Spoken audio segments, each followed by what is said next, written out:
আসসালামু আলাইকুম, কেমন আছেন সবাই? আজকের ভিডিওতে আপনাদের জন্য নিয়ে আসলাম, সেটা হলো যে আমাদের মুরগির যে কাঠের যে ইলঠারগুলি আছে এগুলা আমরা কিভাবে বের করি। মূলত এটা প্যাকিং করার পরে আমাদের একটা আছে, এটাতে বাঙালি ভাষায় বলে হলো গ্রাব্বা। তো এটাতে করে বার করে আমাদের বস একটু সাথে থাকে, যেহেতু এটা মোটর সাইকেলে করে ভিতরে কাজ করা লাগে। তো আমরা মোটরসাইকেল চালাইলে হয় কি অনেক সময় মানে ভেঙে টেঙে যায় বা পড়ে টরে যায়, যার জন্য বসে বলে যে আমি নিজেই থাকবো, সমস্যা নেই। বসে নিয়ে যাচ্ছে আর আমরা গাড়িতে লোড করে দিচ্ছি। অন্যদিকে আমাদের লোক আরও আছে, তারা নামায় নিচ্ছে। এখান থেকে আমরা দুইজন লোড করে দিচ্ছি, অন্যদিকে দুইজন আছে তারা নামাইতেছে। আমি একা এখানে লোড করে দিচ্ছি, সাথে বস একটু কেউ থাকতেছে মাঝে মধ্যে।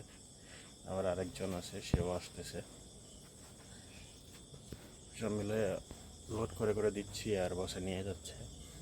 আমরা বের করা শুরু করছি, মোটামুটি অনেকগুলো বের করছি। আর এই সেটটা মানে পুরোটা বাকি রয়ে গেছে, এখন অর্ধেক মতো হয় নাই, বাকিগুলো কাজ চলতেছে। এভাবে আস্তে আস্তে করে নিয়ে যাব। যে একটা গ্রাবের ভিতরে মানে এই যে একটা টলি মতন, এটার ভিতরে 20 থেকে 25 পিস পর্যন্ত থাকে ধরানো যায়। লোড দেওয়া যায় আরও বেশি, কিন্তু আমরা লোড দিই না। এত বেশি দিলে মোটর সাইকেলে টানতে পারে না। কাজ করতে করতে, এটা দুপুরের পরে আমরা কাজ করতেছি। কাজ করতে করতে অনেক বেশি মানে গরম লাগতেছিল আর পিপাসা লাগতেছিল। তা আমি ওটা পাঠাইছিলাম যে ঠান্ডা পানি নিয়ে আসার জন্য। ওর রুম থেকে গিয়ে ঠান্ডা পানি নিয়ে আসলো। এটা হলো সিরাপ আইস বলে। তো সিরাপ আইসটা নিয়ে আসলো, খাইলাম একটু। পিপাসাটা একটু কমলো। আসলে এটা খাইলে পিপাসা কমে না, কিন্তু একটু যখন গরম লাগে বা পিপাসা লাগে তখন ঠান্ডা তো ভালোই লাগে মুখে, এই জন্য খাওয়া আর কি। এটা খাইলে আরও তৃষ্ণা তো বেড়ে যায়, যার কারণে আমার মনে হয় যে এটা না খাওয়াই ভালো। এর থেকে নর্মাল পানি খাওয়াই ভালো। আমি তো বেশিরভাগ ম্যাক্সিমাম টাইম কাজের সময় আমি নর্মাল পানি খাই। নর্মাল পানি খাইলে হয় কি মানে তৃষ্ণাটা মেটে। আর মিষ্টি পানি তো খাইলে এমনি শরীরের জন্য ক্ষতিকারক, তার উপরে এটা আরও তৃষ্ণা বাড়ায় দেয় আমি মনে করি আর কি। জানি না কার কাছে কেমন, এটা আমার মনে হয় যে এগুলো খাইলে আরও বেশি তৃষ্ণা লেগে যায়। মানে সাময়িক সময়ের জন্য হয়তো বা মিষ্টিটা একটু মানে শরীরটা ভালো লাগে বা ঠান্ডা অনুভব হয়, কিন্তু এটা ম্যাক্সিমাম টাইম যখন 5 মিনিট 7 মিনিট বা 10 মিনিট 15 মিনিট হয়ে যাবে তখন আবার তৃষ্ণা লেগে যায়।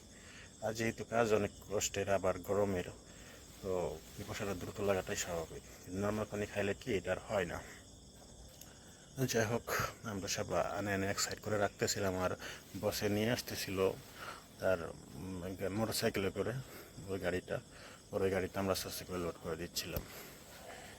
এই ছিল মানে আমরা এটা শুরু করছি কিছুক্ষণ আগে হলো। এটা মাঝখানে আমি একটা ভিডিও করছি শুধুমাত্র আপনাদের দেখানোর জন্য। আবারও ভিডিও দিব, সেখানে পুরোটা শেষ হয়ে যাবে বা পুরোটা শেষ হলে তারপর ভিডিও আপলোড করবো বা মাঝখানে আরেকটা ভিডিও করতে পারি। যাই হোক, তো সবাই ভালো থাকবেন, সুস্থ থাকবেন।